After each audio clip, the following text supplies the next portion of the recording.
ದೆಹಲಿಯ ಜಂತರ್ ಮಂತರ್ನಲ್ಲಿ ಪ್ರತಿಭಟನೆ ಈಗ ತೀವ್ರ ಸ್ವರೂಪ ಪಡೆದುಕೊಳ್ತಾ ಇದೆ. ಪ್ರತಿಭಟನಾಕಾರರ ಮೇಲೆ ಪೊಲೀಸರು ಲಾಠಿ ಚಾರ್ಜ್ ಮಾಡಿದ್ದಾರೆ. ಇವತ್ತು ಸಂಸತ್ ಭವನ ಚಲೋ ಹಮ್ಮಿಕೊಂಡಿದ್ದಂತಹ ಸಿಜೆಪಿ ಸಂಸತ್ ಭವನ ಚಲೋಗೂ ಮುನ್ನ ಲಾಠಿ ಚಾರ್ಜ್ ಆಗಿದೆ. ಪ್ರತಿಭಟನಾಕಾರರನ್ನು ಚದುರಿಸೋದಕ್ಕೆ ಪೊಲೀಸರು ಲಾಠಿ ಚಾರ್ಜ್ ಮಾಡಿದ್ದಾರೆ. ಇವತ್ತು ಸಂಸತ್ ಭವನ ಚಲೋ ಹಮ್ಮಿಕೊಂಡಿತ್ತು. ಸಿಜೆಪಿ ಸಂಸತ್ ಚಲೋ ಪೊಲೀಸರಿಂದ ಬಿಗಿ ಭದ್ರತೆಯನ್ನ ಕೈಗೊಂಡಿದ್ದಾರೆ. ಈಗ ಸಂಸತ್ ಭವನದ ಭದ್ರತೆಗೆ ಸಿಎಎಸ್ಎಫ್ ಸಿಬ್ಬಂದಿಯನ್ನ ನಿಯೋಜನೆ ಮಾಡಿದ್ದಾರೆ. ಸಿಎಎಸ್ಎಫ್ ಕ್ಷಿಪ್ರ ಕಾರ್ಯಾಚರಣೆಯ ತಂಡ ಈಗ ನಿಯೋಜನೆ ಮಾಡಿದ್ದಾರೆ. ನಮ್ಮ ಈ ಕೂಗು ಕೂಡ ಅವರಿಗೆ ಕೇಳಿಸಬೇಕು, ನಮ್ಮನ್ನು ಆಳುವಂತವರಿಗೆ ಅಂತ. ಪುಣೆಯಲ್ಲೂ ನೀಟ್ ಅಕ್ರಮದ ವಿರುದ್ಧ ನಡೀತಾ ಇರುವಂತಹ ಪ್ರತಿಭಟನೆ. ಧರ್ಮೇಂದ್ರ ಪ್ರಧಾನ್ ರಾಜೀನಾಮೆಗೆ ಒತ್ತಡಗಳು ಹೆಚ್ಚುತ್ತಾ ಇದೆ.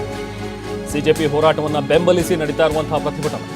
ಪುಣೆಯ ಎಫ್ಟಿಟಿಐ ವಿದ್ಯಾರ್ಥಿಗಳು ಪ್ರತಿಭಟನೆ ಮಾಡ್ತಾ ಇದ್ದಾರೆ. ನಮ್ಮ ಅಕ್ಕಪಕ್ಕದ ರಾಷ್ಟ್ರಗಳಲ್ಲಿ ಆಗಿರುವಂತಹ ಪ್ರಸಂಗ ಏನಿತ್ತು ಅನ್ನುವಂಥದ್ದನ್ನ ನೋಡಿದ್ದೀವಿ. ಯುವ ಸಮೂಹ ಆಕ್ರೋಶಿತವಾಗಿ ಏನಾದರೂ ಬೀದಿಗಿಳಿದ್ರೆ ಆಗ ಏನಾಗಬಹುದು ಅನ್ನುವಂಥ ಒಂದು ಸಣ್ಣ ಝಲಕ್ ಅದು ನಿಮ್ಗೆ ಈಗಾಗಲೇ ಸಿಕ್ಕಿದೆ.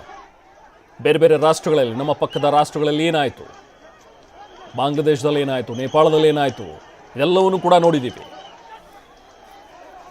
ಇದು ಕೇವಲ 10-20, 100, 1000 ಯುವಕರ ಸಮಸ್ಯೆ ಅಲ್ಲ.